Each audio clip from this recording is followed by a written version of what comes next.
Welcome to this explainer. Today, we're diving into the ultimate paradigm shift, the secrets of the Mahaparinirvana Sutra.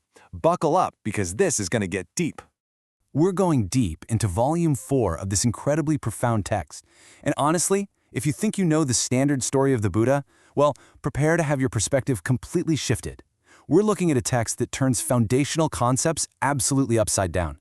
To kick things off, let's look at a fascinating question. It's a real paradox, right?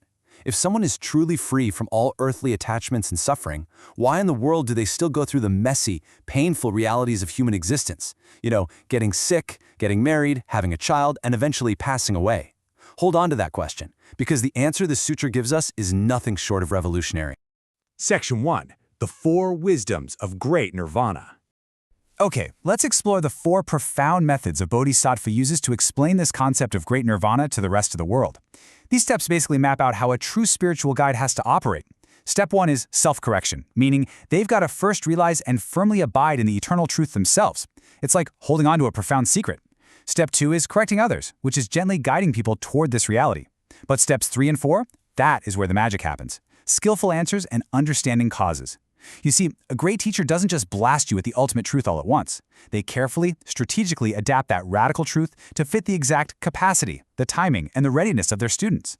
And the text brilliantly illustrates this core premise using a really relatable metaphor, a mother feeding an infant. In the sutra, a mother gives her baby rich ghee and milk, but then she worries it might make the child sick because, well, their stomach just isn't ready for it. The Buddha tells her essentially, I do the exact same thing with my disciples. He only gave his followers those early basic teachings on suffering and impermanence because, spiritually speaking, they were like infants. They simply were not mature enough to digest the rich milk of the ultimate truth quite yet. Moving on to Section 2, From Impermanence to Eternity. This brings us to a massive revelation, where the sutra just completely flips early Buddhist teachings on their head. The crucial point to understand here is that those early teachings focused heavily on impermanence, suffering, and non-self. But the sutra reveals that these were merely stepping stones. They were just the beginner's lesson. The ultimate teaching, the nirvana teachings, reveals an eternal reality, a profound joy, and an unchanging true self. In fact, the Buddha actually says that if he had taught eternity right out of the gate, his followers would have confused it with the dogmas of other sects and just walked away. To really grasp this, the text maps the spiritual progression to 6 flavors. If you look at the early, basic teachings, they're compared to harsh tastes, bitter, like vinegar for suffering, and salty for impermanence. But then, the ultimate teachings are compared to the sweet taste of joy, the pungent taste of the true self, and the clear, pure taste of eternity. It's a total sensory shift. It's like going from the bitter medicine you need to cure an illness to the actual feast you get to enjoy once you're finally cured.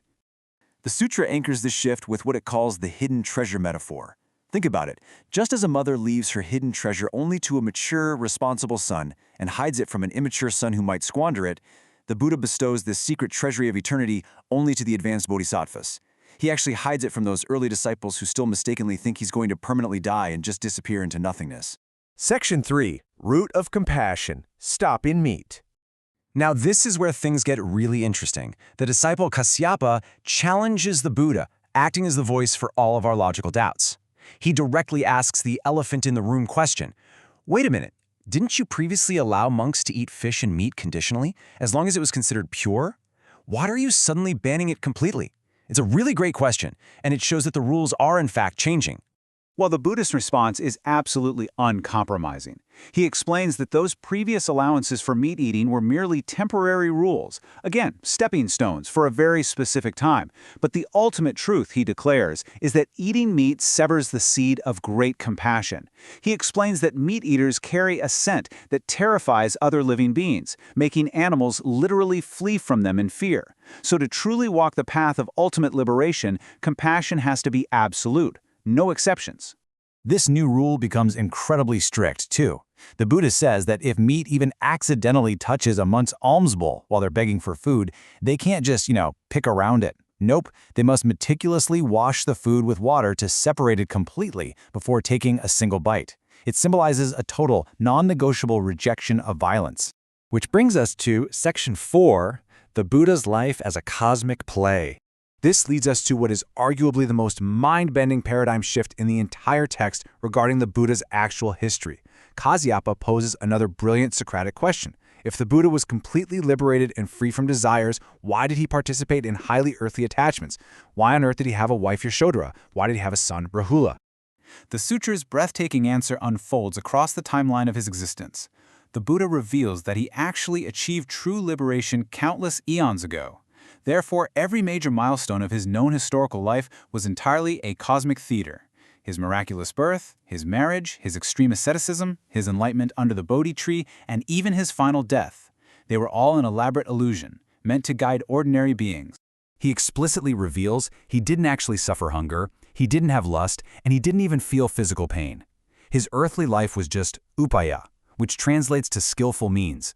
It was a physical manifestation, a totally relatable avatar, created specifically to inspire a world that learns best by example. He lived a human life so humans would know the path is possible. But his true essence, it was never actually bound by that human body. And finally, Section 5, the unextinguished Dharmakaya lamp. But you might be wondering, if his physical death was just an illusion, what actually remains behind? To answer that, we really have to define a massive concept in this text, Dharmakaya. This translates to the true eternal body of the Buddha. The sutra tells us that this Dharmakaya is completely distinct from flesh, bone, and blood. It exists forever, it's unchanging, and it is completely indestructible.